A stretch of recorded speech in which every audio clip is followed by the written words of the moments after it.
हम सज्जन बने, दुर्जनों के लिए नहीं।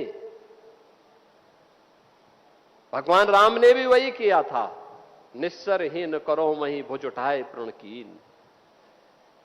एक ही लक्ष्य था, इस धरती को राक्षस विहीन कर देंगे, क्योंकि ये ऋषि मुनियों को, सामान्य नागरिकों को, गरीबों को, बहन और बेटियों की इज्जत के साथ खिलवाड़ कर रहे हैं। इनसे लड़ना होगा, इनसे निपटना होगा। देश के खिलाफ द्रोह करने वाले लोगों के प्रति उतनी कठोरता के साथ, उतनी निर्ममता के साथ लड़ने के लिए तैयार होना होगा। और आज का ये समारोह जो यहां पर हो रहा है, बहनों और भाइयों, उसी का हिस्सा है। एक संदेश देने का कार्यक्रम है। ये 1645 परिवार, जिसके माध्यम से लगभग 8 से 10 हजार की आबादी लाभान्वित होने जा रही है। इसमें पाकिस्तान से विस्थापित हुए लोग हैं, जिन्हें आजादी के बाद और आजादी के पहले पाकिस्तान से जबरन निकाल दिया गया, उनकी संपत्ति को कब्जा कर दिया गया। पूर्व सैनिक हैं, जिन्हें यहां पे सरकार ने लैंड आवंटित की थी, लेकिन उस लैंड आवंटन के फलस्वरूप उन्हें कभी यहां पर जो लीज डीड हुई थी, वह उनका मालिकाना अधिकार का हिस्सा नहीं बन पाया। आप सोचो ना, कितना पुराना, 75 साल, 80 साल बीत गए। 25 साल की एक पीढ़ी होती है, 3-3 पीढ़ी चली गई, कोई प्रोत्साहन नहीं। क्या कर रहे थे कांग्रेस के लोग, क्या कर रहे थे सपा के लोग, क्या कर रहे थे अन्य लोग? किसी के मुंह पे, सबके मुंह पे लगाम था। दूसरा, इनके दोहरे चरित्र को देखना हो तो सोचो, यह कार्यक्रम इसलिए संभव हो पाया है क्योंकि देश के यशस्वी प्रधानमंत्री श्री नरेंद्र मोदी जी ने और यशस्वी गृह मंत्री श्री अमित शाह जी ने देश के अंदर सिटीजनशिप अमेंडमेंट एक्ट पास करके सुनिश्चित किया कि पाकिस्तान, बांग्लादेश, अफगानिस्तान, इन सभी देशों में जो भी हिंदू, सिख, बौद्ध, जैनी, इन सबको विस्थापित करके भारत में भेज दिया। भाग करके वे भारत में आए हैं, शरण लेने के लिए भारत में आए हैं। 5 वर्ष से अधिक का समय हो गया है, तो उन्हें हम भारत की नागरिकता देंगे। याद करिए, एक्ट मोदी जी ने पास करवाया। उन हिंदुओं के लिए दुनिया के अंदर हिंदू, सिख, बौद्ध, जैनियों पर अत्याचार होंगे, कहां जाएंगे ये लोग? कहां जाएंगे? भारत में आएंगे।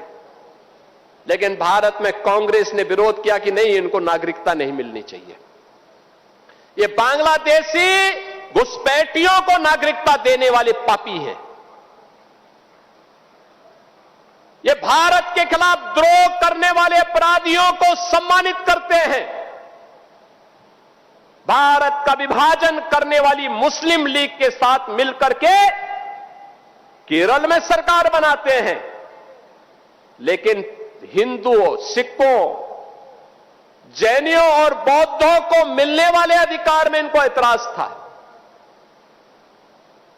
ये कांग्रेस ने देश का विभाजन करवाया। इनके पाप के कारण देश का विभाजन हुआ, और देश का विभाजन होने के बाद जो पीड़ित हिंदू, बौद्ध, सिख, जैन यहां आए, उनको कहते हैं इनको नागरिकता नहीं मिलनी चाहिए। आंदोलन किए, बड़े बड़े धरने प्रदर्शन किए, बड़े बड़े प्रदर्शन किए इन लोगों ने। समाजवादी पार्टी, उसने भी प्रदर्शन किए, कहां नहीं होने देंगे। और मोदी जी ने भी ठाना था और हमने भी ठाना था कि हम होंगे, इसको जरूर करवाएंगे, जरूर करवाएंगे। और बहनों और भाइयों, आज मुझे अति प्रसन्नता है कि प्रधानमंत्री जी के इस विजन को आज हम यहां पे धरातल पर उतारने के लिए आपके बिजनौर की धरती पर आए हैं, बड़ापुर की धरती पर यहां पर आए हैं।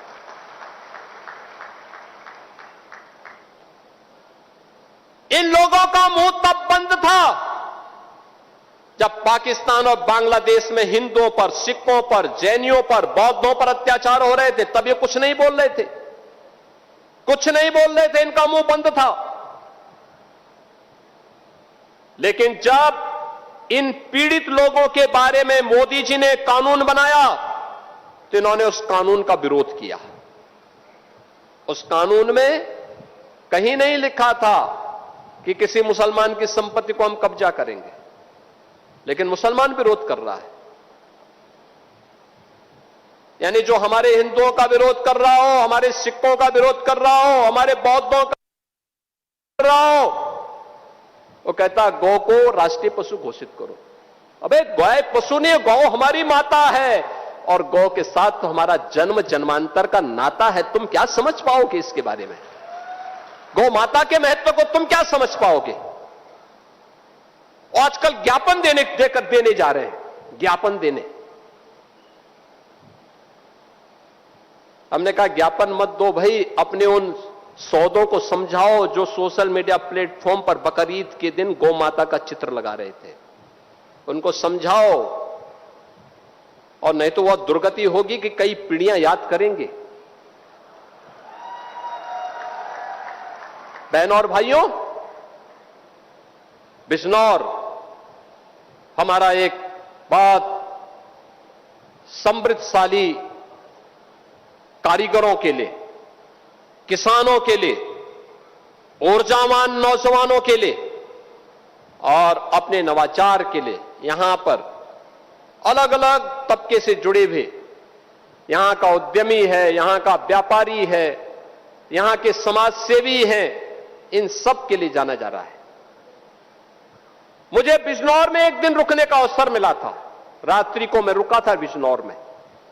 तब मैंने बुलाया था अलग अलग क्षेत्र से जुड़े हुए लोगों को और मुझे बिजनौर की ताकत का एहसास हुआ था। और मैं आज आप सबसे कहने के लिए आया हूं कि विकास के पैमाने पे बिजनौर पिछड़ने नहीं पाएगा, कभी पिछड़ने नहीं पाएगा। आप परिश्रम करते हैं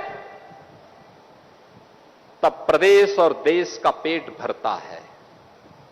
और इसीलिए जब हमारे सामने प्रस्ताव आया था बाढ़ से बचाव के लिए, यहां के माननीय सांसद जी ने, यहां के माननीय विधायकों ने मेरे सामने प्रस्ताव रखा, हमने कहा सबको स्वीकृत करो। और मुझे प्रसन्नता है कि बाढ़ बचाव के बहुत सारे कार्य हो गए, बाकी कार्य होंगे, पूरे होंगे। एकदम बाढ़ से बचाव के लिए पुख्ता व्यवस्था करेंगे।